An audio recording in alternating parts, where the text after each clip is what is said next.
Welcome, everyone, to Paranormal Round Table. People call it PRT for short.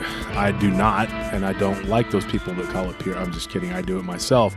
Actually, it sounds a little easier to say PRT. PRT. So, Paranormal Round Table, I'm your host, Josh Turner. They call me Wolf, and you can call me Mr. Turner. And my co-host is Tony. You can call me Mushu. I'm actually a little peeved off right now because I just read online that the new Mulan movie is not going to have a Mushu in it. So what's the whole point of even the movie? I guess they're taking some kind of fake. The main character was Mushu? I don't remember that happened. I don't remember any other characters in it. Wasn't it a story about a dragon? Dude. No, it was about a woman. I thought she had like a pet. I remember there being a woman, but there was a dragon in there that was like the star. He did everything with the cricket. I remember. That's what you take away from that. That's all. It's the important story of the whole thing. Wait, what? Well, what else? What life lessons can you learn? Yeah, it's not like you're gonna learn a lot. It's not like Cobra Kai. Cobra Kai, I'm learning a lot from watching. Oh, that. Really? I'm learning that the way I learned martial arts was incorrect. That you're not supposed to show no mercy, strike fast, strike. Folks, I have another question for you. If anybody remembers this, I think it's a Mandela effect about the Cobra Kai. A Karate Kid, I remember it being strike first, strike fast, strike hard, no mercy. But now, apparently, it's just strike first, strike hard, no mercy. So if there's a debate about that, anybody can message me or point out that you remember that. I don't know. That's weird. I don't know. It is kind of showing, though. It's exposing Danielson for the little weasel that he is, the jealous, angry little bitter kid that he always was. And, I remember you opened my eyes with that video you showed me about. It takes a different perspective about how Johnny was the good guy. Yeah, Johnny is the good guy. It was Daniel's the little hateful kid that won't let it go. You know, he's the one that's living it up while Johnny's suffering. And in the new Cobra Kai show, you really see his side of the story. Mm-hmm. Yeah, so it really opens it up. You show the illegal kick that was used by Daniel and his psychotic mentor, Master Miyagi, or whatever his name is. So, anyways, enough about Cobra Kai. I've been watching that lately with my wife, and everybody's been telling me how great it is. So I started watching it. It's pretty good, guys. You got to go check it out. It's a stroll down memory lane, too, for me, because I watched Karate Kid as a kid. But I honestly never really liked Ralph Macchio's character. I like him as an actor. I really don't like the character. I just thought he was kind of like a wimpy, fighting for points, you know. But I can relate to those Cobra Kai kids because I was one of those kids that got messed with.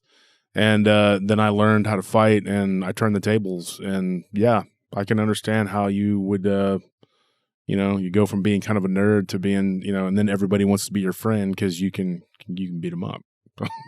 So, hey, you want to hang out? Yeah, of course you do because, you're scared. So, but no, I'm not a bully. I was never really a bully. But, yeah, I became athletic, kind of grew into my body when I was young. I was kind of nerdy and had some issues. So I could understand Cobra Kai, I couldn't. I've never really had a struggle with anything, so I didn't really. No, understand. you just wore crappy clothes, and you I had to wear the crappy clothes because it was kind of like when you're just so amazingly made, you don't really care about what you wear. Oh, you have to wear to make yourself feel more human. For y'all, not really for me. Oh, for the mortals, mortals here. Yeah. Okay, yeah. I prefer peasants, but whatever you decide to call yourself. Yeah, for somebody who calls himself Mushu, you have a very narcissistic view of let's yourself. Not forget about the email. Yeah, DasWolfman88@gmail.com, DasWolfman88@gmail.com. That's the email, folks. That's the what you need to do to reach me. Also, you can hit me up on Messenger. I'm fine with that, too. We also have a website, prtpodcast.com, prtpodcast.com. Go check it out. We have a link to our store, our merch store. We have a link to our PayPal. We have all the archives. Our archives, a lot of artwork on there. So, yep. So go check it out. The thing is, we're going to be getting a new email address that's going to be coming up pretty soon, and it's going to be, I believe, Josh Turner at prtpodcast.com. That's going to be our professional email. You can still use the DasWolfman88 email, and eventually it's going to start forwarding those over to the new email, but we're going to transition into that because it's more professional, according to Anthony. All right. So I personally don't care. It doesn't matter to me, but If you want to reach me, there's different ways to reach me. We have groups. Tony has a group. Yep, Paranormal Encounters. Yeah, it sucks. And then Paranormal Round Table, and it's great. And then Paranormal Lounge, it's Nellie's group. It's whatever. But those groups are all right. But my group is Paranormal Round Table. It's the best. And then you have Cryptid Squad, which is Michael Moran. He's killing it, dude. He's almost at 2,000. Yeah, he's killing it. The last episodes, I think it was saying that he was only at like 1,200 or something like that. But that was recorded a while back. Now it's already he's way past that now. Yeah, he's blowing it up. He's really good, guys. He really gets in there and gets after it. He seems to care a lot for the group. Yeah. And then you have Cryptids and Paranormal Reality with Lori Shivers, and I'm an admin of that group. I have actually been offered to be an admin in several other groups, and I have turned it down because I don't have the time to put into that. And it is not to take anything away from them. I have also opted out of a few groups because they are, for some reason, restricting us from being able to post our show. So I was like, bye-bye. It's okay for you to post on our stuff. We can post on your stuff. But apparently some people don't want to do that. They just want it to one-way street. So I was like, no, that's fine. But I am in a lot of different groups. I will occasionally send people on my friends list, Facebook invites. Now, remember, Friday, when this show releases, okay, every Friday, we're going to do a giveaway, okay? And I'm going to post a link to the show in the Paranormal Roundtable group page. On that page, make a comment, hit the like button, whatever, and you will be entered to win the contest, which is a free book. We also throw in a few little extra knickknacks, okay? So also, another thing that was brought to my attention is we're getting thousands of views on our shows, but we're not getting but a few hundred likes. So somebody was telling me, hey, you need to push to get more likes because then your videos get pushed by YouTube a little more. We did try to correct the issues we had with the ads. Yeah, and I'm sorry you had to see my fat face right after I came off of vacation with that announcement. I have lost 14 pounds since then, so I've been kind of on a crash diet. And thank you for apologizing for that. Yeah. It was really annoying. Yeah, so me and the viewers are all just really happy. I'm sure Anthony's happy too. So yeah, we are thankful. You can see my ears better. Yeah. You're welcome. I did it with you in mind, Tony. I just want to say, keep going. We're proud of you. So. Thanks, man. I appreciate it. I did it with you in mind. I didn't want you to have to look at my fat face. So. Oh, yeah. And that's why you're the leader of the group, because you're so thoughtful. And I woke up thinking, I don't want to offend Tony. Yeah, exactly. I mean Mushu or whatever. Well, you just had your priorities straight, and that's what we all appreciate about you. That's right. Mm-hmm. I feel sorry for Banjo. He has to be with you all the time. Anyways, moving on. So, folks, we do have a show, and we are going to talk about some stuff. It is going to be a good show, I hope. We have put a lot of time, energy, and effort into it, doing some research on it. And it is going to be about... like the little bunnies with the vampire bunnies, right? Oh, my gosh. Chupacabras. Oh, my bad. I just saw the Monty Python and the Holy Grail, so I got completely confused. Okay. But I guess it's basically the same thing. They're both bloodsuckers, right? Yeah, well, exactly. I mean, the other thing I was going to talk about is I'm writing a book. All right. So I've been talking to a lot of authors lately, and it's inspired me. So I've been working on that for a while, and I'm going to give you a small excerpt from the beginning of that book today. So I'm excited. The last few days, I've talked to Nick Redfern. I've talked to Ken Gerhard. Been messaging back and forth with Chad Lewis, trying to get him to coordinate so we can get him on the show. And I was talking to Nick Valente from the North American Dogman Project. Very well researched, very well read individual, and has had his own experience with Dogman. And I'm going to get him on the show too. He's not an author, but he should be. So anyways, I was doing some research on the Chupacabra, and I had these long talks with these authors and researchers, and was getting some information from them to share back and forth. And so I wanted to read a little excerpt from what is going to be my book. Okay. So I'm going to start off with that. All right. Now I'm going to have to do it in a certain voice so you can get the feel for what it's going to. Okay. All right. Here we go. Let me get it. Here, I got it written down. This is the beginning of the book, folks. I was born in the dog days of summer. That's all I have right now.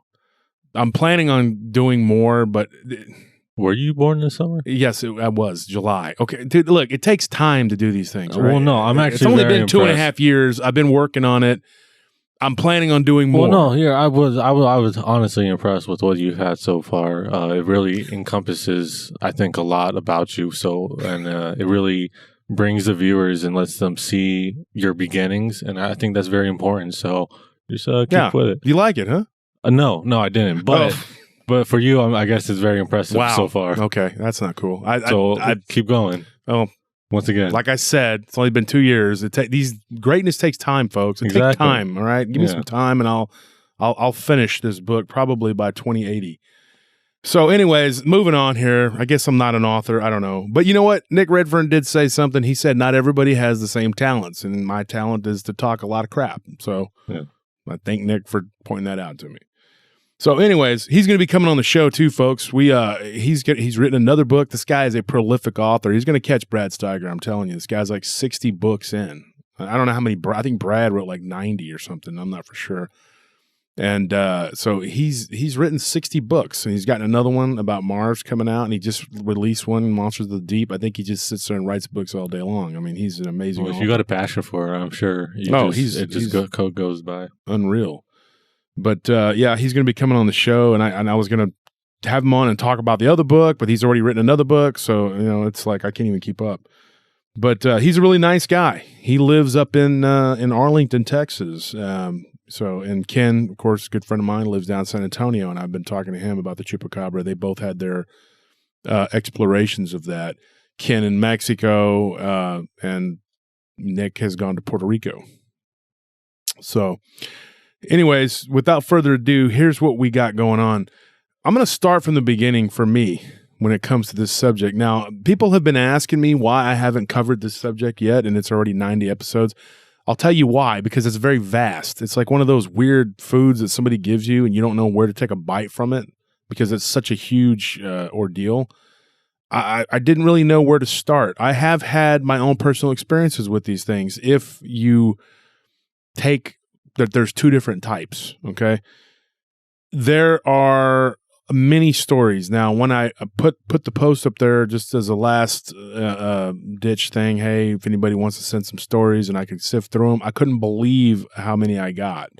I got hit. I got slammed, and so I picked out 3 or 4 that I could go over. And I had a couple that I really didn't have a long time, not a long enough time to really get a feel for how to retell it. So I just was going to read the email. So I have a couple listeners that sent me their stories. I'm going to reread their emails. Now I did manage to get a few stories that I did commit to memory, and I can retell them. But I'm going to start from when I was a child with this subject. Now here's what I know from being a child. I didn't know what a chupacabra was. I'd never, been told, "Hey, this is a chupacabra."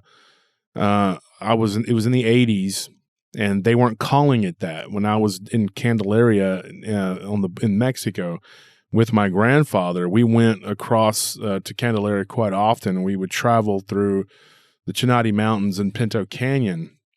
That's out near Marfa, Texas. Now, Marfa is known for the Marfa Lights, and there's also a lot of UFO activity out there, a lot.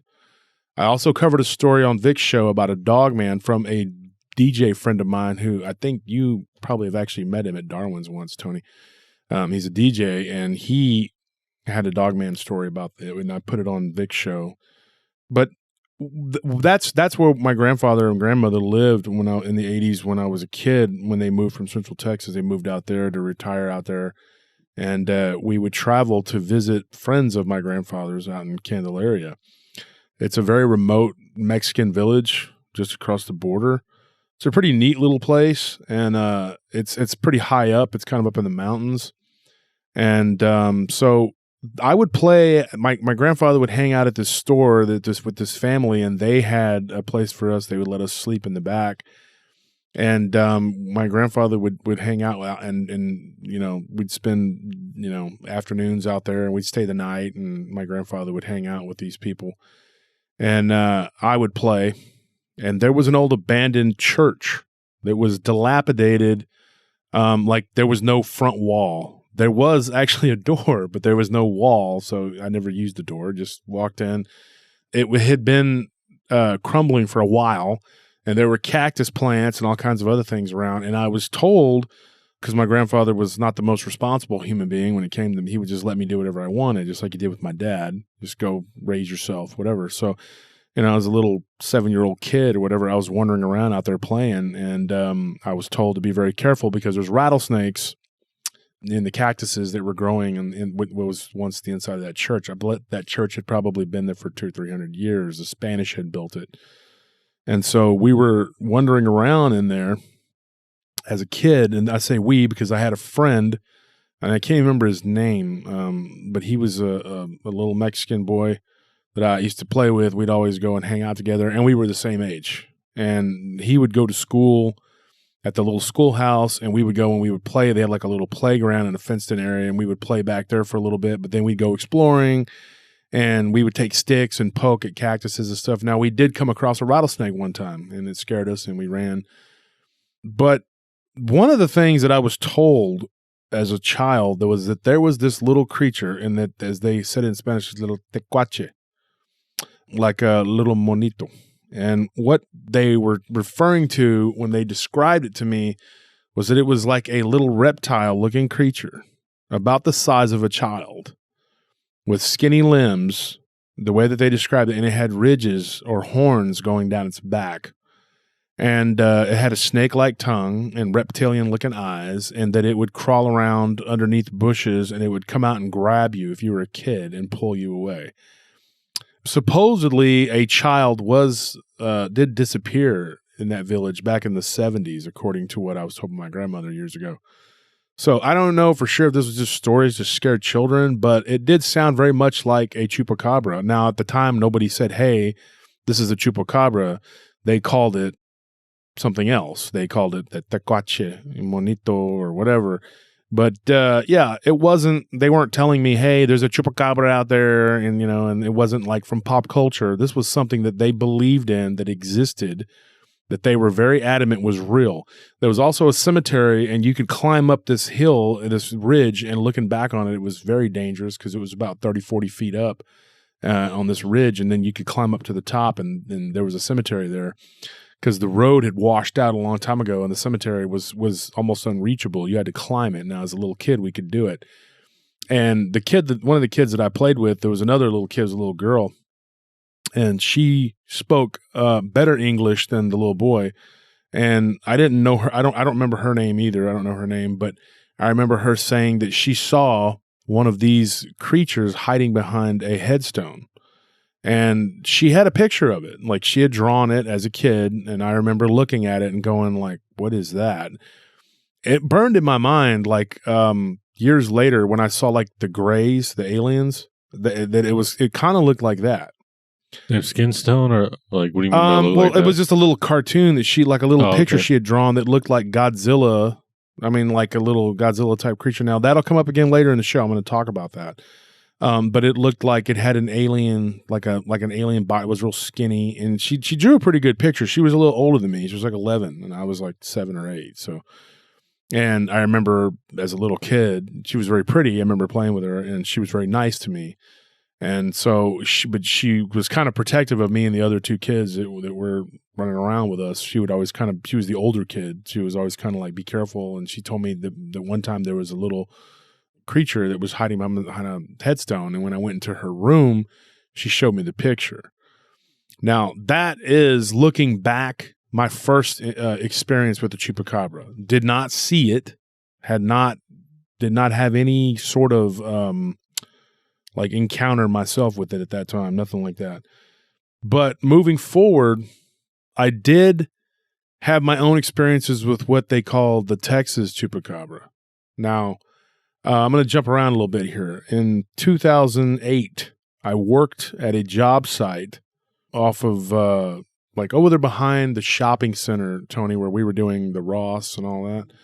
There's a shopping center over there. Now, behind that shopping center, there used to be a big, thick bunch of woods, and it was kind of its own little ecosystem, and it's kind of sad that they tore it all up and built 2 apartment complexes, and I did security there.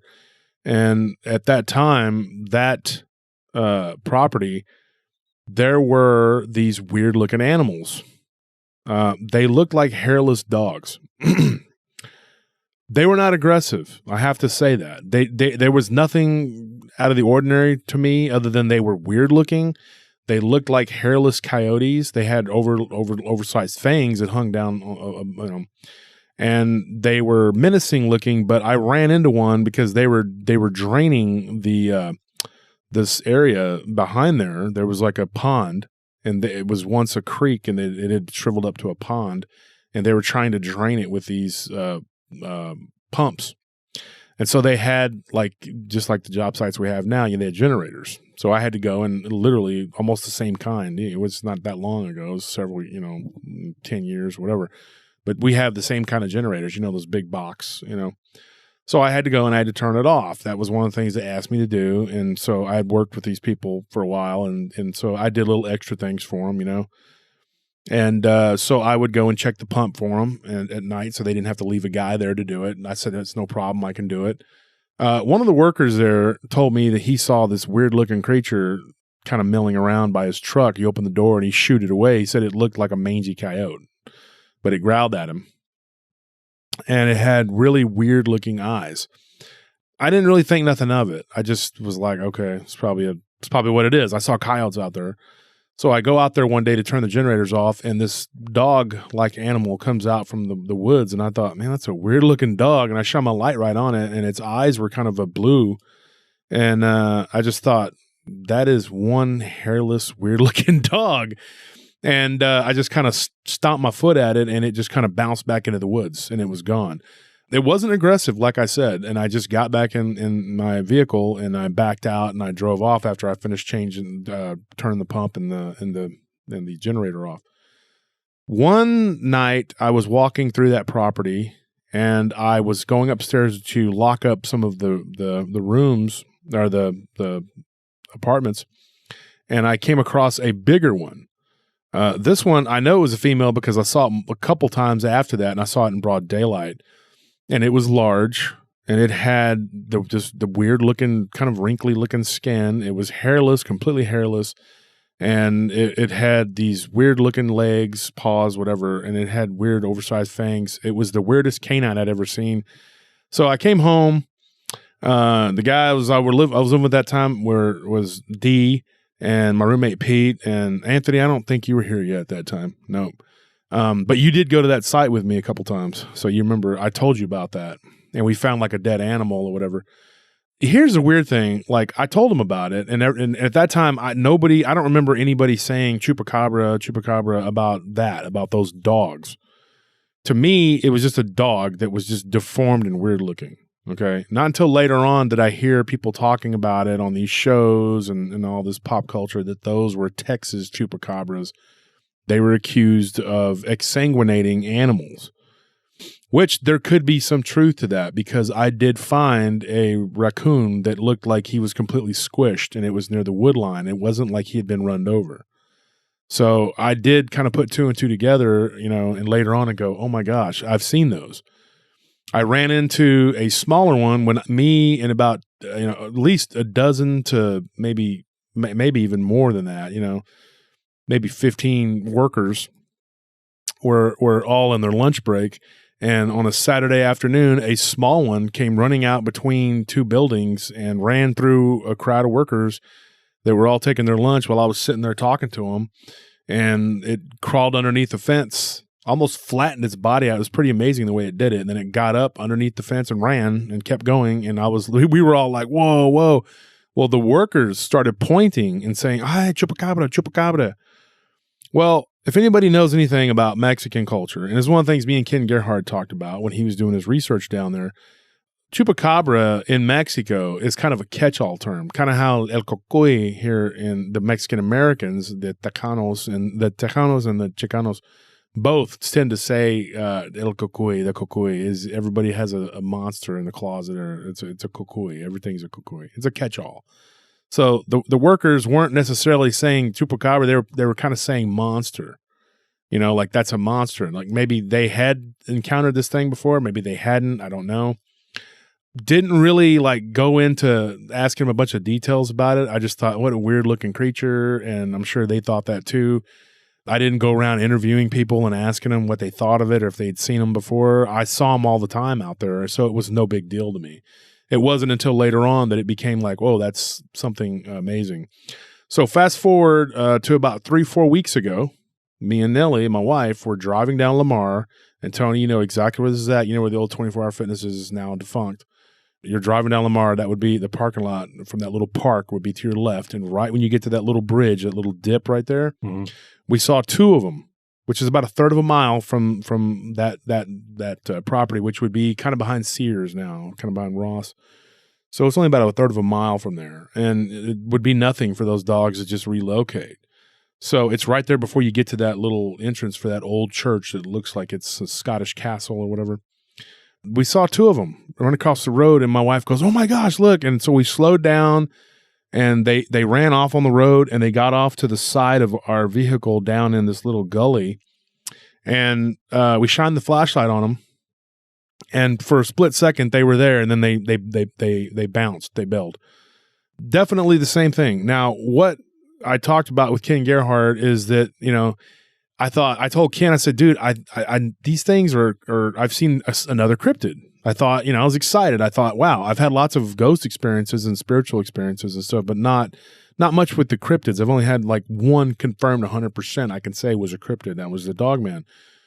This, I thought I had seen something amazing. And so I talked to Ken. Ken's kind of like burst my bubble. He goes, well, you know, they're actually not that uncommon now, and we have found specimens, and they've been sent to Texas A&M, and they've been, and you know, they know that at least part of the DNA is wolf and coyote, and then there's something kind of unknown, and then there's like a dog. They are weird looking. I mean, they're definitely like not a normal creature. It's not like you walk to the store, you see one all the time. I mean, they are bizarre, but it's not really a cryptid. It's not really like weird in the way that, you know. Now, Ken told me that he goes, I was coming back from a Bigfoot conference, and I was driving through Corsicana in Texas here, and he saw one on the side of the road. I mean, so it's like not that uncommon. Then I was talking to a buddy of mine who lives up in Temple, and he was like, yeah, I saw one. Like, I'm like, okay, so everybody's seen them. It's not like it's not like I was like all amazed. Like I was like, I told my wife, I said, the most common cryptid. Yeah, it's very common. I told my wife, I said, I got good news and bad news. The good news is we did see something that was very unusual. The bad news is it's not really an uncommon cryptid. And it's not even really a cryptid, and they don't even really call it Chupacabra because it's really different from this little small little creature. It's not a cryptid in that way. It blue dog is what they call it. But they don't really know a whole lot about it. They know that they're weird and they're hairless, and so when I talked to Nick Redfern about it yesterday, it was like he was saying, yeah, you know, there are completely two different things. Now, I did talk to both of these guys about the exsanguination. Now, one of the things that I did see a raccoon, and I found a squirrel, and I was with Anthony actually when we found the squirrel. I showed him. They looked like they were squished. You know what I mean? Like if you sucked all of the fluid out of an animal, like how an animal is, like if something fell into a spider's web, okay, it was like they'd been exsanguinated. And okay, so that was weird. So, but other than that, I can't say that I've seen them doing this blood drinking that they claim these dogs do. They claim that that they attack people's chickens. They use these big upper fangs and they suck the blood out. Now, I was talking to Nick Valente earlier today, actually. We had a long talk. I like Nick a lot. If anybody knows Nick, he runs part of the NADP with Jody Cook, the the North American Dogman Project. Great guys. And he's up there in New Jersey. And we were talking, and he's done a lot of research on these Chupacabra. And one of the things he was telling me was that the exsanguination is not necessarily exsanguination. It just seems that way because if an animal's dead and then once the blood congeals, if you cut it open, the blood doesn't come out. So he thinks that a lot of it is actually a mistake. But I told Nick, I said, look, you know, these two carcasses I found were like husks. Okay. Now, I'm not going around playing with dead stuff. I'm not a serial killer. You know, I'm not getting, hey, let's play with this. Like telling my nephew, hey, let's go and let's mess with this animal that's dead. Come here and let's mess with it. No, I just wanted to show him because it was like, this is bizarre. This is weird. The raccoon, I used to have a photo of it on my old phone. I took a picture of it and I said, this is weird, man. It looked like something had just sucked it to where it was just a husk. Like there was nothing but the skeletal body and like fur. Almost like everything was drained out of it. So if the stories are to be believed of the exsanguination happening at the hands of these blue dogs, that could very well be what happened. Now, like I said before, it wasn't that big of a deal, I guess, to see these creatures because apparently they're pretty common. It's not like an uncommon thing. And obviously there's some sort of breeding population not far from where we live. I mean, it's just right there. I mean, it was, me and my wife saw it and she was like, that looks like those chupacabras, and I was like, oh, wow. And then when I talked to Ken, he was just like, well, I don't want to burst your bubble, but it's not really like a cryptid anymore because we know we've got specimens and although they're weird looking, it's not really like you've seen some amazing things. So anybody who's out there who has seen these things, you're nobody. I'm just letting you know. I'm just kidding. You're just like me. You're just, I mean, you can like say, I saw something highly unusual. I saw something very weird, right? Mm-hmm. And like, like we've talked before, I've said this before that I've seen what they call the blue dog. Yeah. I mean, yeah. I've told you. At the time, I didn't know the correlation between a blue dog and a chupacabra. So I was like, oh, yeah, I've seen, dogs before too. So I didn't know exactly what you were talking about. Well, people mistake it and say that's a chupacabra. That's not what I refer to that as. Now, it is odd that I did find these squished animals. So if these things are doing some sort of exsanguination, that does make them a very different species. And there are ranchers and farmers who swear up and down that these things do exsanguinate animals. They drink the blood. They suck the blood out.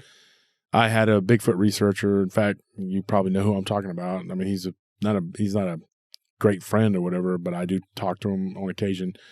He mentioned that he thought maybe these things could have been some sort of genetic manipulation and that they could have some sort of what you described as a form of... oh, you mean like vampirism? Vampirism. Well, I was just thinking more in like the idea of like a disease that they just pass in between each other. And that's why you find like a lot of different DNAs and like that you find that big mixture.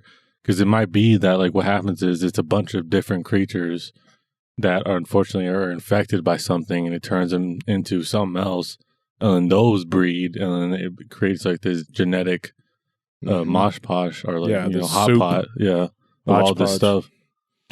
Yeah, and you had mentioned off air that you thought maybe it could be a form of vampirism. No, it's just a theory. I mean, it might be like that's why they're so hard and that's why they look so weird. Is like because like there's something that's actually attacking them and changing them. Like that, and and especially when you hear about the desanguination that occurs, you instantly think vampires. But I wasn't really paying attention to just like the fangs and the blood sucking. I was thinking like, oh, what if it was like some kind of disease that they pass between each other, that coyotes, dogs, wolves, or other maybe canine animals can get. Yeah, mammals. I mean, like it's weird because like the vampire bat is an animal that drinks blood. I don't know. I mean, it could be. I mean, maybe they have something that's lacking in their body that they need. Because I know Ken Gerhardt had said something like that. Maybe that there's something that's why that they need the blood or whatever. Why they tend to go for that. That's their main. Maybe they're missing something. What's in blood? I know humans have an iron deficiency. I was going to say, who knows? That might be what it is, and that's why they do that. Because you'll crave things when you have an iron deficiency. There's people that have said that they have. Because my wife sometimes has an iron deficiency. Her iron levels will be low, and she'll crave ice, which is weird, and it tells her she needs to take her iron pill. And but people like that, they'll crave things that are unusual. Yeah, your body knows what it needs, and I've never craved liver, so I'm pretty sure I don't have an iron deficiency. I don't. But I mean, it's weird. Like I had I've talked to so many people about it recently about the different theories and stuff, and one particular said that he thought it could be, that this thing, it needs the blood, and maybe that's what they're doing, and that's why people are claiming that they see. I'll tell one story about the blue dog and the exsanguination, but this one happened on the border. It was down in the Rio Grande Valley near Harlingen. And this lady sent me a story, and she said, and it's a very short one, but her boyfriend at the time, now her husband, used to have fighting roosters, which is, not completely uncommon. It's not legal here in the States. It's actually legal in Mexico, and I'll get to that in a minute. But he was having something messing with his roosters, and he found one of these blue dogs, or whatever you want to call them, basically just sucking the blood out, he bit into it, watched him do it, and he watched it happen, and it just began to lap up the blood with its tongue as the blood came out of the animal. And it was pretty much interested in that, not really eating the animal. It just was, he saw it drinking the blood, and then he shot it, and even though it was wounded, he shot it with a .22 pistol, and then it ran off wounded. And it was pretty much the exact image of what I saw. Now, I know that I talked to these other people about who have seen it, and a lot of people claim that they have these nodules on their rump. I didn't see that on the ones that I saw. There were no nodules. And my wife doesn't remember seeing any when they ran across the road. So, to me, it's just a hairless anomaly. It's not really something that you can say, oh, wow, I saw, it's not like seeing Bigfoot, Well, I mean, there's plenty of creatures around the world that, if you were the first person to see it, no one would believe you. Mm-hmm. Like a goblin shark. You know what those sharks are? Oh, yeah. The ones that, shoot their mouths forward and, they just look very creepy. But if I mentioned that to someone, be like, imagine a shark that can just shoot its mouth forward like a slingshot or just an attack like that. No one would believe you. They would, call you crazy until you actually find one. So I'm sure that it's probably just the same thing with these things. I mean, until we actually get more research on them, then we are just slowly uncovering what they are. Yeah. And I think that's how it's going to be with all cryptids. I think eventually we'll just start, finding more and more details and more evidence and putting up more theories. So you think we'll actually eventually figure out what this other the real Chupacabra is? I think that's the hope for all cryptids. I think that's where the end game is to expand our own knowledge so that it becomes less of a cryptid and more of that's a creature that we understand, and that's something that we can put down in science books and teach someone about, and it'll be less of an unknown and more of it'd be less paranormal and just normal. And I mean, I think that's where everyone who researches the end goal is to eventually figure out what it really is. And, yeah. I mean, not us. We're experts. So once again. Yeah, I already know the answers. I'm just trying to help. But I was just thinking about other people. And you know me. I always like to put myself in other people's shoes. Yeah. Anyway. Very kind of you. I taught you that too, though. So. Exactly. So. Yeah. So moving on from this blue dog thing, I got a couple other stories about the blue dog, but that's not as interesting to me as this creature that I first heard about as a child that I now believe was a Chupacabra. No, I have never seen a Chupacabra. Blue dog, yes. And I told my friends, Pete Faden, I know if you're out there, folks, you can go and harass him on Facebook. I did talk to him about this when I saw it back in 2008, and I kept telling him I saw this weird creature, and him and my brother... I told Scorpion, back when it was going on, back when it happened. I told your stepdad too, Tony. And actually, you've heard the story. You're probably tired of hearing about it. But anyways, it's not a big deal. Moving on. It's not like it was, some of the other really weird paranormal things that have happened to me. It's just cool that I was, I've been out in a place where they happen to run around. And actually, they're becoming more common. That's one thing that Nick Redfern and Ken both told me, that they're becoming more common. And Nick Valente pointed out something to me, about the Lowland mountain gorilla, and what you just said, that was something that was completely undiscovered until, not that long ago. And people were like, what are you talking about? That's just weird. It's man-like, and it's black and it's out in the, this big creature that's hairy out in the jungle, whatever. And people kept saying they were seeing them. And then it was just kind of a rumor until they finally, somebody shot one. But yeah. So the childhood thing is experiences. Now, I have another childhood story that I think was a chupacabra, one of the little weird looking alien chupacabra looking things.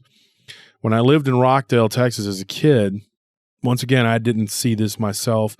And I did not actually know any of the kids who actually claimed to have seen it, but there were stories in the woods we called the trails it was like they were building these houses in these neighborhoods, and then they just stopped and they left it all wooded. And that whole area of Rockdale is just really heavily wooded. A lot of oak and a lot of poison oak too. But there was a story, and I looking back on it now, that would be classified as a chupacabra. They said that there was this weird looking creature with little spines, but the story was that it could shoot spines at you. And that's what we were told as kids. We were traveling through there, and they said the older kids would say, there's a creature out there that's a small little like thing that hops around like a kangaroo, and it has spines on it, and it'll throw its spines at you. And if it hits you, then you'll become paralyzed, and then it'll come and it'll drink your blood. And then supposedly they found kids that had their blood drained. Now, of course, this is kids talking crap, right? The older kids trying to scare them, my sister's friends trying to scare us. But you think about it, a weird-looking little thing that hopped around on its back legs that's gray. They also said it was gray or greenish gray, and that it had spines. Now, you look back and you're going, that's a chupacabra. Now, I couldn't find anyone from my childhood that it was always like this person said from that person. You couldn't really locate the source of these stories. So I'm not going to say that, yeah, those woods had, chupacabras in there. Now, I did get a Dogman story from those woods, from somebody that found out that I was, talking about this and all that. Now, but that's not really that uncommon here in Texas either, Central Texas. There's a lot of people who've seen Dogman, but they're not calling it Dogman because they don't really know what that is. They're not saying, oh, it's Dogman. They're saying they see a freaking werewolf. Yeah. Yeah. And so, but here is a story I got from a rancher down in Mexico. Now, this happened in Guerrero. And in Guerrero, there's a lot of cactus. Now, and this guy was out walking in a ranch, and he was with a couple other workers, and he actually would come to America quite often. He traveled back and forth. And when he was a young man, and I met this guy through his friend who actually dated one of my cousins. And now this guy, he said that he was working on a ranch down in Mexico. He was the lead vaquero out there, and that he had just gotten to that ranch and had not worked in that area before. And he saw what he thought was a little doll sitting by some cactuses at the base of some cactuses. And he walked up to it and was like, what is this? And as he went to kick it, one of the other workers grabbed him and told him, no, senor, no, el chupacabra. And he's like, what? Chupacabra? And he was like, yeah, the chupacabra. And he said it looked like a Pokemon. That's exactly how he described it to me. I met this guy, like, first time I ever met him was at a party. He's a cool dude, and he spoke pretty good English, and he was like, I thought it was a little Pokemon, like somebody had left their little doll there, little monito, And he said that he went to kick at it, and he said that this thing moved really fast and then ducked under some cactuses, and he felt a stinging burn in his leg. This thing had punctured his leather boot and had jabbed him in his ankle. And he pulled up his pant, and he showed me and a couple of the guys, my brother and a couple other people, he showed us that he had been bit or stung by this thing. And I mean, of course, back then I didn't have a camera phone. I had I think the best we had was probably Razor, and I didn't have one back then. So this was a long time ago when he told me this story. And we were talking about weird stuff, whatever. And he showed us, and it looked like a cigarette burn. And he said it was a lot worse, and his legs swelled up, and there was no hospital around there anywhere close to where he was at. So he had to kind of wait it out, and they said that they put ice on it, and they squeezed it, and this weird pus came out, and he languished in agony for about a week, and then he recovered. Well, did he feel like paralyzed? Like, did it feel numb? His leg went numb, yeah, and he said that he could barely walk, and then he managed to get back to the bunkhouse, and then, of course, he just sat there with a fever, and he was sick, and this weird yellow pus came out of his leg. Quintessential Chupacabra. I mean, like he described it like this thing was maybe, not very big, not maybe about a foot tall at the most. And it was just sitting there. And like he said, he thought it was a little doll or something until he got closer. And he said it was heaving, like it was breathing hard, like it was something was wrong with it. Like when he got closer, he goes, "What is that?" Like it was moving. And he thought, "Oh, it's an animal." So he didn't really kick it. He said he kind of went to move it with his foot. And then bam, it moved so fast, he didn't even see the strike. And he said it was like a rattlesnake, like boom. And then immediately the workers knew, and a couple of them had shown them where they had been bitten or stung by the smaller ones. Apparently the bigger ones will paralyze you and then drink your blood, according to these ranchers. It had a gray skin. It was completely gray. Bulbous head with spines on its back, spines running along its arms with claws and these weird looking legs and his little pot belly, according to him. And had like a leathery looking skin. As he got closer, he could see that it was a real thing. And he was kind of kicking. He thought it was dead because of the way it was laying there until he saw it kind of sit up and heave. And at that point, it was already too late. His leg was like already in motion and it took it as a threat. And the eyes were closed. He said it was like there was nothing on the eyes, and then they opened. Like he said, he saw almost like a light come from them. Said that the eyes were reddish yellow, red and yellow, and they were very reptilian looking. He said he saw a tongue, like something like a protrusion or something come out of its mouth, like real brief, and that was it. He doesn't remember, didn't see the strike. Those were the best descriptions that he gave me. And so that was his story. Now, here's what happened in 2007. I was building my business at that time. I was working constantly. I was out by the lake. And this was around the time, Anthony, I think that you had started coming around and hanging out with us out there. And do you remember when Bo was working out there, Anthony? Yeah. So we were all working out there. Now, admittedly, we were working a lot. So, guys were working 24/7. I mean, it was all the time. And we had a guard that worked for us named Philip. Now, Philip, if you're out there, if you're listening, I haven't talked to you in forever. And if you hear this, get in touch with me. But anyways, his name was Philip, and I haven't seen him in, probably since 2008, 2009. And so he was working for me, and he was working for me about 2 months without a hitch. Everything was fine. Then he comes in one night and he's all shook up. He goes, "Dude, I just saw something over the little bridge." Now this is out there by the Oasis, the restaurant, and you're driving up to the Oasis. It's a really pretty spot. It's a nice place. I know the guy that owns it, and I worked for him, did security for him for about a year and a half. But Philip he arrived to the site that we were at, and we were watching a place called Via Montana. And we were also watching a private residence of a woman who was building a house out there. And he was all shook up. He claimed, and he told me, he told Scorpion, he told Diablo, he told all of us that he saw a grayish looking alien type creature with red eyes.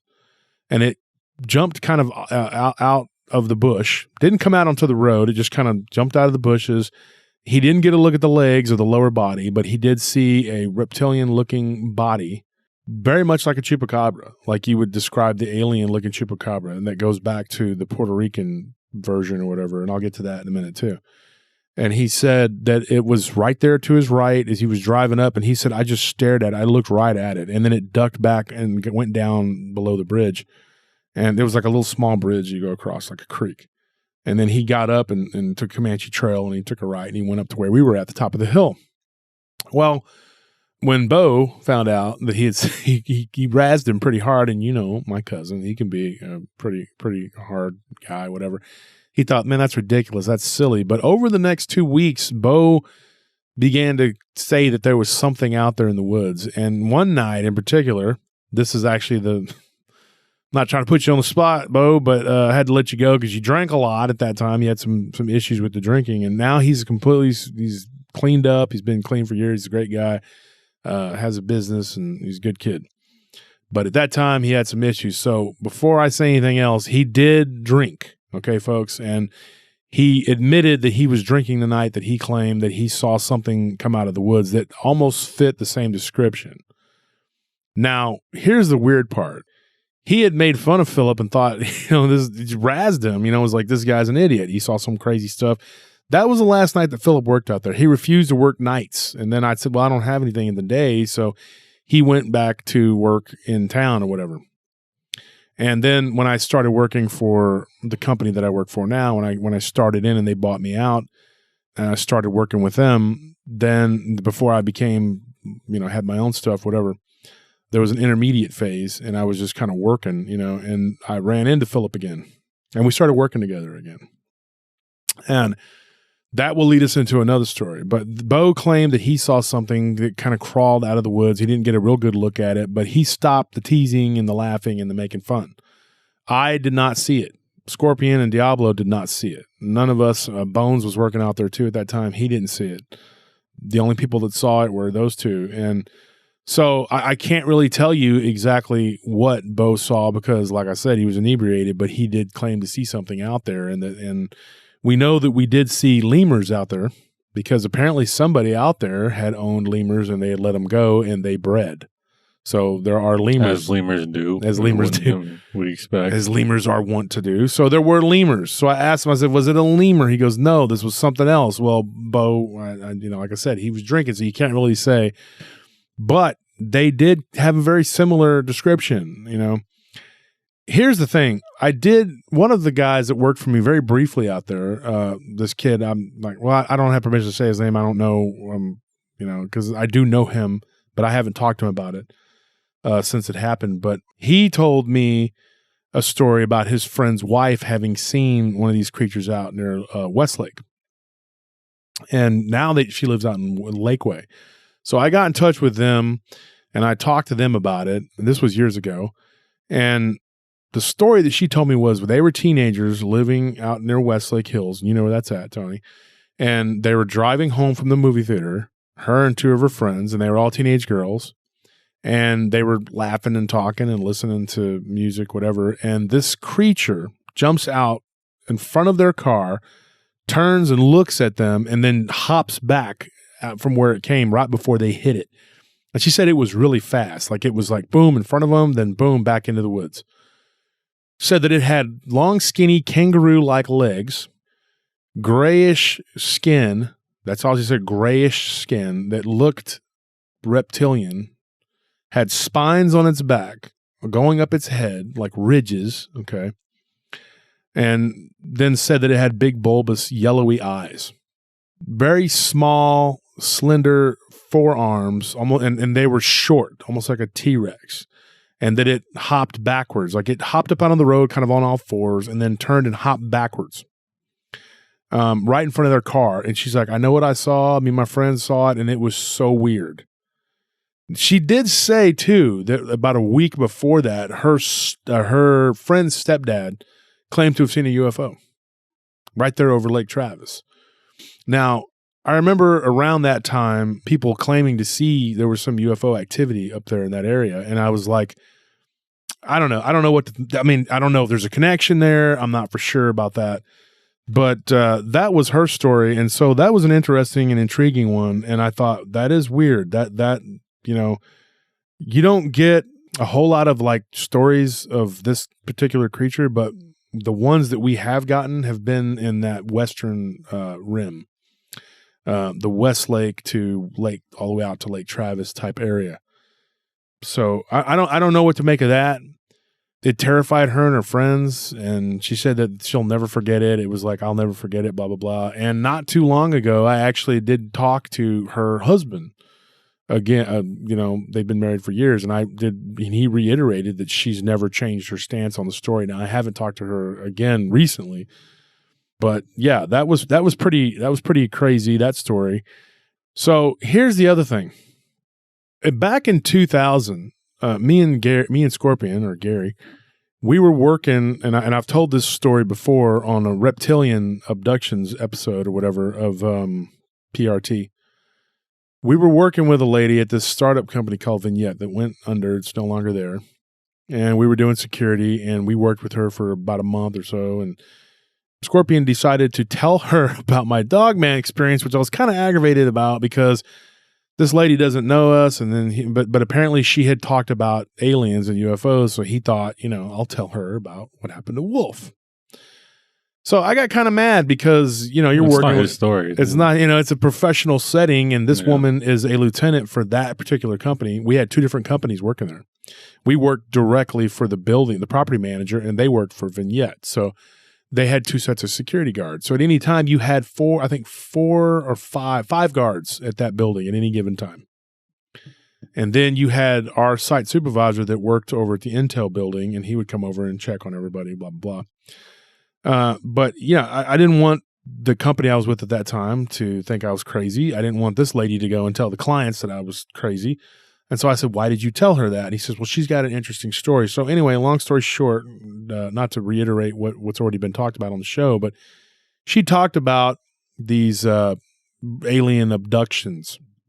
Now, my friend Willie, who's now deceased, at the time, he was, always around, and he lived with us off and on for years. And I think he might have been staying with us at that time. And he could sketch. Now, you know that about him. He could draw. He was a very good artist. You're a very good artist, too. I was actually surprised when we went to the memorial and I saw some pictures of his old artwork. Mm-hmm. And I was like, oh, man. Like, you could. Everyone says, like, oh, they know someone who draws. But when you really see the artwork and you really see, like, the detail that he put into it, I was actually impressed. And as you said, like, I can draw a little bit. But sometimes you see people and you're just like, oh, it just makes you feel like an amateur. And Willie was talented. Willie was that guy. Willie was talented in almost a lot of things. It was impressive, his knowledge and his skills. Yeah, and it's sad because the brain cancer kind of had toward the end of his life. It took that from him. But I called up Willie one night when I was there because I began to talk to this lady. And as you know, anybody who's listened to PRT, if you're a PRT veteran, we've covered this. She began to be abducted around the age of 11. That she remembers, and then later her sister was abducted too, and then they lived in Pennsylvania, and when they were on vacation in the Poconos, the Greys were the original abductees, and then these reptilian-looking creatures started to be involved in the abductions. And there was a third creature that she talked about that was like this weird little impish creature that would kind of hop around on board these ships that she was on. Now, she never really could 100% say that they were on a ship, or if they were in a facility, or if they got in a ship and went to a facility. She wasn't never 100% about that. What she was 100% about was that there were these little creatures that were involved, that were there, that were kind of around. She said they were almost like pets. Like, it was just weird. They were just kind of there. They weren't really doing anything. They just kind of hopped around and followed the Greys. She said that she got the impression that those creatures were kind of like from the reptilians, like a hybrid type animal. Like if you took the two different species and you put them together, but that they were doing work for the Greys or something. It was weird. I think they may have been like their guards, kind of like guard dogs. But she said that she would hear them hissing and it scared her. They scared her more than the other species. One of the things that I remember, though, that was a very brief part of that whole deal. She didn't really talk much more about those. It was more about the reptilians I remember her. It's hard to forget her story. So, like, she had a lot. So, yeah. I wouldn't expect her to go into detail about every little thing that she saw. The smaller creatures weren't. But here's what's telling and why it's important to this story, because I called Willie. And I said, hey, what are you doing? Can you come up here to the job site where I'm at? And I'm over there I was on Mopac working. It's one of the highways here and so he came up there and he brought his sketch pad and a cup of coffee and he sat there, and Willie, as you know, could draw. And she gave him a description and he just began to draw. And he said, is this what it looked like? So she said, no, there's a few different things here, and he changed it. And then she said, that's it. And I'll never forget, he had a picture of these three Greys kind of standing there to the left on the paper. To the right were these two almost skinny, like Godzilla-looking creatures. That's only I don't know how to describe it any other way. And it's how she described them too. The way that they looked on the paper was kind of like, and then there were these two little impish-looking creatures standing at the foot of those grays, like in between them and the reptiles, and then one at the foot of the grays. It was a chupacabra. Like, I mean, at that time in 2000, I didn't go, oh, that's a chupacabra, because I didn't know a whole lot about the phenomena. I had heard of it, whatever, but I don't think I put two and two together and said, yeah, that's a chupacabra. But looking back over the years, I asked Willie too, not too long ago before he passed away, if he had any of those old sketchbooks, and he had moved around a lot and didn't know where it was at. But he had that picture for a long time. I'm pretty sure, like Loki, Chief, Squid, Scorpion D, everybody, all the guys from the old days, your stepdad, they've probably all seen that picture, because we had it sitting on a poster board for a long time in my old place. And then Willie took it when he left, and I don't remember what happened to it. And, you know, he had a couple others too that he had sketched. One time when she was on a ship and she was looking at, you could see, like she said, you could look out and see the stars. One time where she knew where she was at. And she said one of those creatures was in the corner and it was kind of hissing. She also described like these little dwarf looking creatures, which were kind of menacing too. But she felt like those creatures were being controlled by the upper echelon creatures or whatever.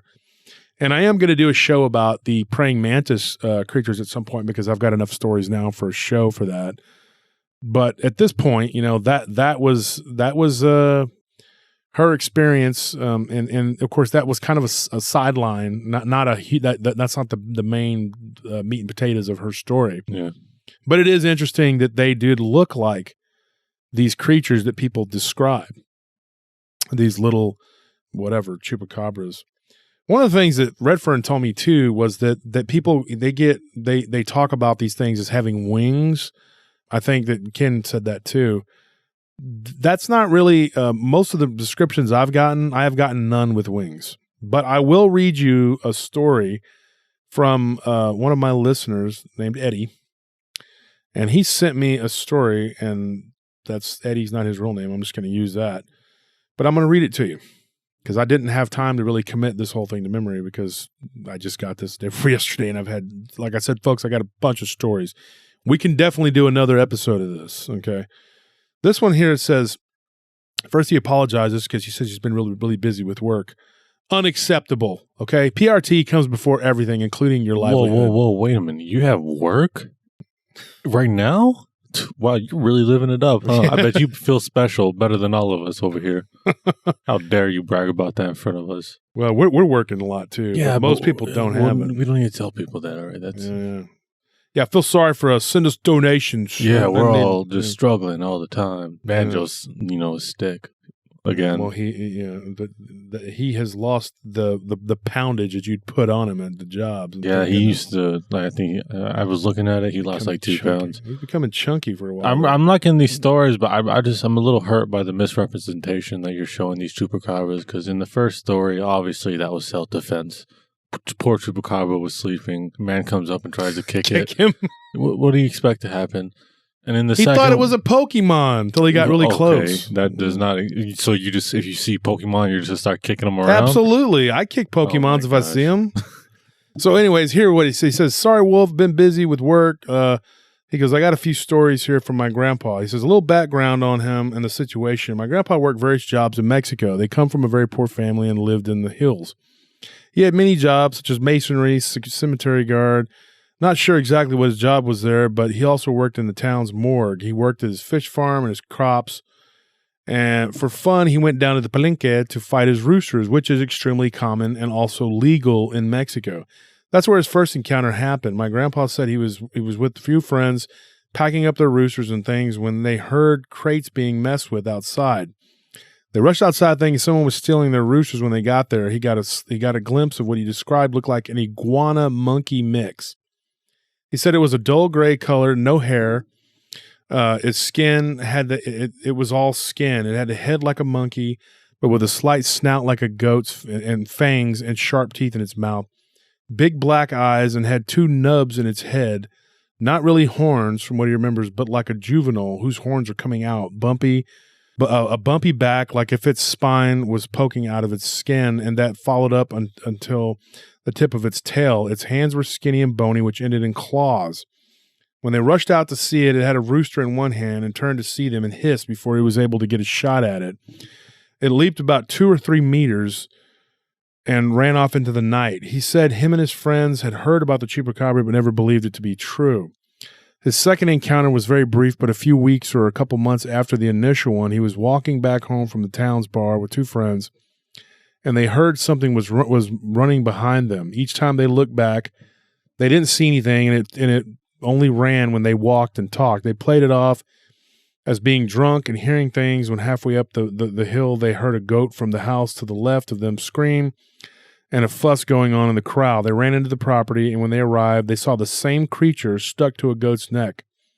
The homeowner came out and shot it. He said the shot blew its right arm off and it screeched. He said it sounded like when you scratch your fork to your plate and it makes that screeching sound, but like if it was gurgling as well. Following day, he returned to the house where everything happened to talk to the homeowner, and the hand was in a mummified state already, like as if it had been dying even for months. What was weird is that the hand went from being fresh to mummified overnight, but after that it didn't change appearance for a few weeks until one day it just turned into dust. He also mentioned that where they shot it the following day, there was a black, thick goo substance. I asked him if it looked like asphalt, but he doesn't know what that is, as only the main road in our town only got paved about 5 to 10 years ago, and that's way down in the bottom of the hill. My grandpa lives in one of the 5 houses at the very top. Third encounter was about 3 months after the second encounter, and it was his last encounter. He was walking towards his job as a night watch at the cemetery when he heard rustling in the bushes, and then running on the dirt road, he turned and saw the same armless creature once again. The difference that now it had small horns sticking out its head. They were no longer nubs. It chased him a few blocks when his cadejo appeared and made the creature screech, and it scared it away. That was his last personal experience, and I'll just go ahead and tell you what the cadejo is the black dog. He says that his grandfather was gifted a cadejo, which is a hellhound, and that's a story for another time, he says. That's not unheard of. Like if you know someone who is a bruja, and they can actually give you, well, it's actually like a curse too, but they can give you a familiar or lend one to you. It's hard to explain. That's a whole nother episode. But I mean, that seems like a double-edged sword, so I don't know if I really want to. Yeah, I don't think I would want that. But apparently in this case, it did chase the creature off. Fourth encounter for my grandpa was one of his friends that found the creature inside its chicken coop. So this wasn't his encounter, it was his friend's. He heard its chickens make a fuss and went to get his gun and ran outside. He found the creature and shot at it, but missed. The creature panicked and ran and jumped over the coop without being able to find the door until it finally escaped. My grandpa was called the following night to check out the damage, and he noticed the same thick black substance all over the coop where the creature damaged himself in the panic. He did say his friend mentioned he saw small wings, but my grandpa says he thinks his friend was just too brainwashed with the media, and the panic made him see things. He never saw wings in any of his encounters.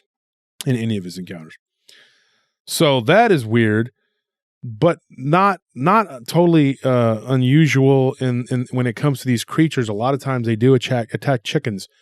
Now, I told you that I was going to tell you a story that when Philip was working for us again later on, he went in to get his check one day, and I told him to tell Marty, my business partner, I told him to tell him the story about what he saw out by the lake. He was a little bit apprehensive, but he actually did tell him. And there was a guy named Frankie that worked there with us, and he was from Puerto Rico, but he had been living here since he was a kid.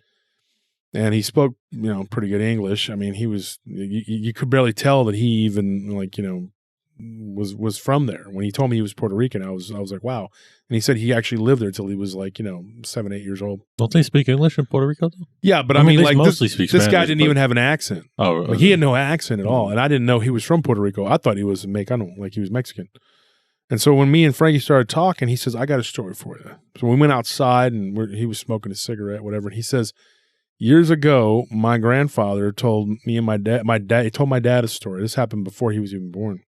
And he said that there was a creature or something that was attacking their chickens, and they were disappearing.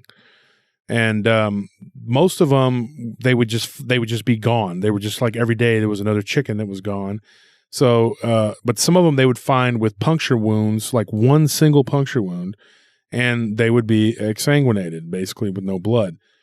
So his grandfather put a little bell on the coop, so if something rattled it or moved it, from the outside where this thing they think was getting in, because they saw a spot where it was digging.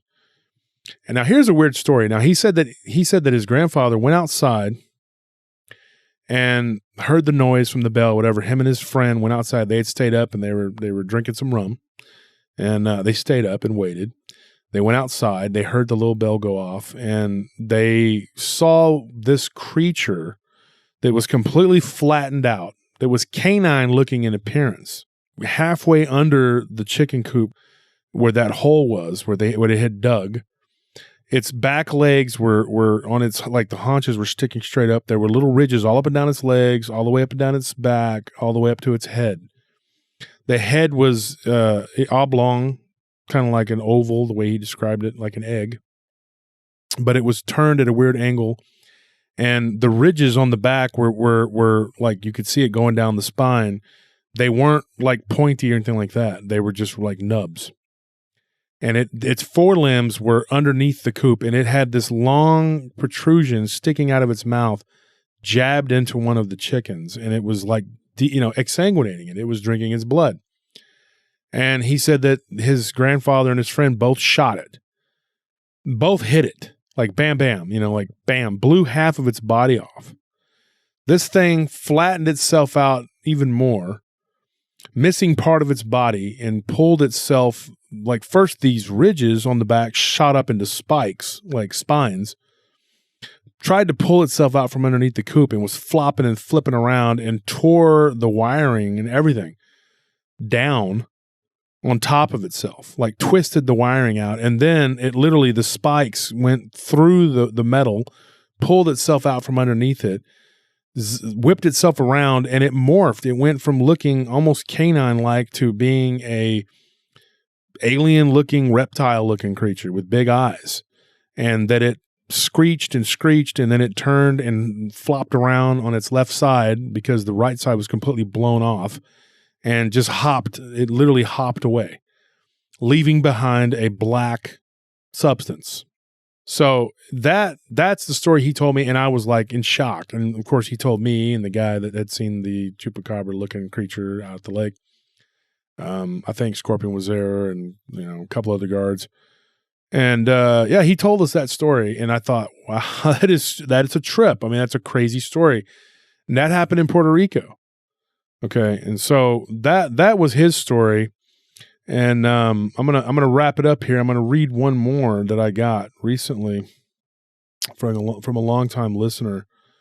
So here's her story. Well, I'm definitely. I mean, what I like about the Chupacabra is, like, in Texas, even if you're not super big on the paranormal, you probably know what the Chupacabra is. You know what, like, when someone says it, you have an idea of like what they should be expecting. I mean, unfortunately, like, I feel like Dogman, like, so if you say that to someone who doesn't know it, they're going to look at you crazy. But one of the cool things in Texas is the fact that, like, if you do say Chupacabra, there will be recognition. Yeah, and I think that it's like that in the Latin American countries. Everybody's got their own version of it. But I honestly think that in Puerto Rico being a hotbed for those alien-looking ones, but I think that when you get stories from other Latin American countries and you get stories from other parts of Texas, I think there's two different things going on. And I'm not going to say that the blue dog doesn't exsanguinate animals, but I don't have any proof of it. I've only got that one story where somebody claims that they saw it clamp onto a chicken and drink the blood. I don't know. This is a story, though, that happened, or that I got from a listener yesterday.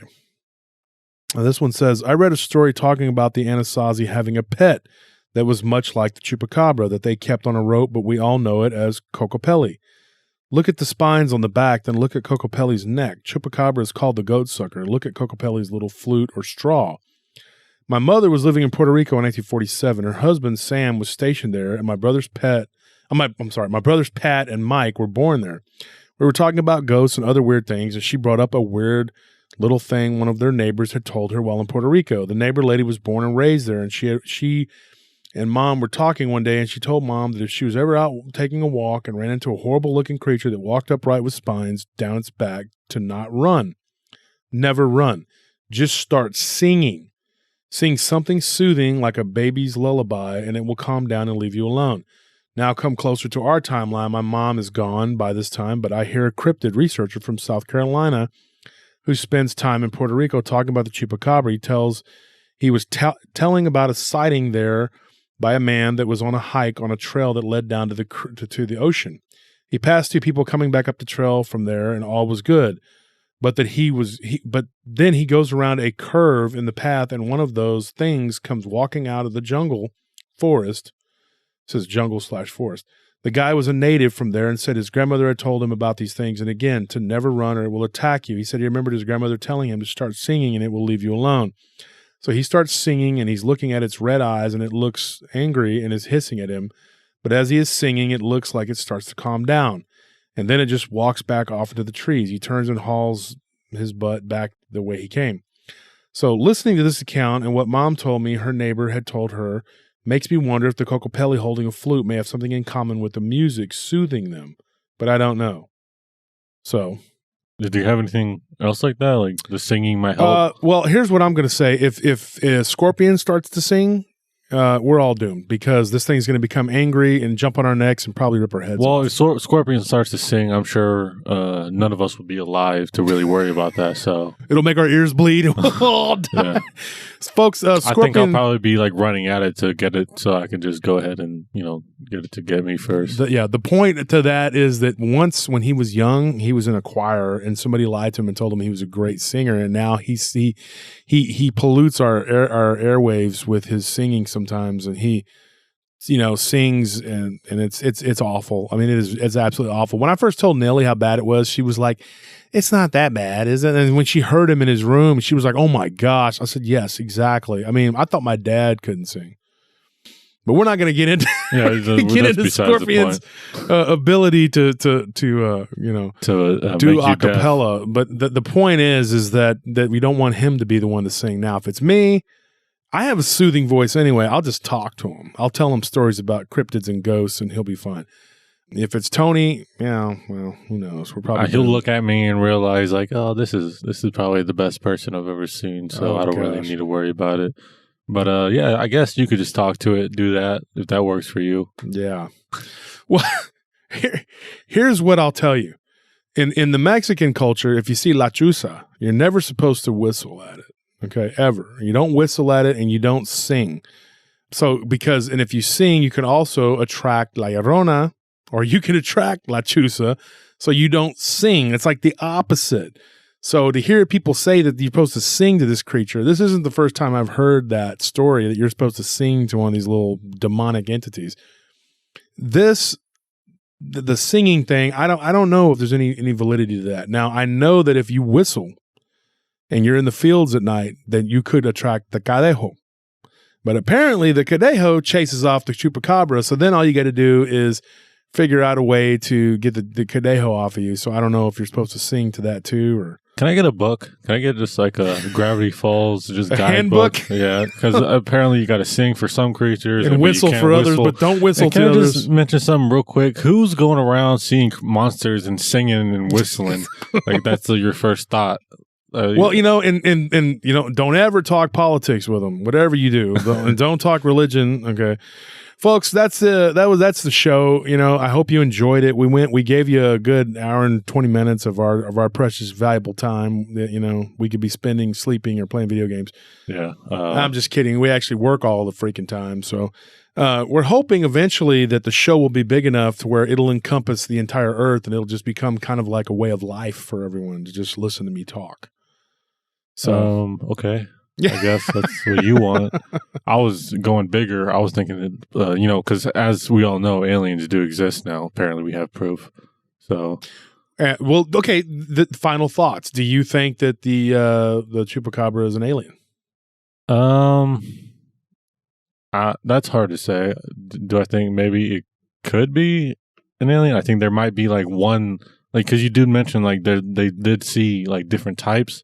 So I believe like there just probably is just different creatures or different like types of chupacabras, and some of them are not exactly alien in the sense that they're like made somewhere else. It might be like they took some chupacabras from here, did some experimentation and made something else. Altered them. Yeah, so that's why they look different. What about the inner Earth theory?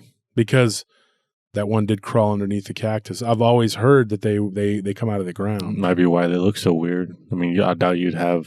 I mean, naked mole rats are, naked and they're always underground. It might be like because they're hairless and they don't have anything like that they probably do reside underground.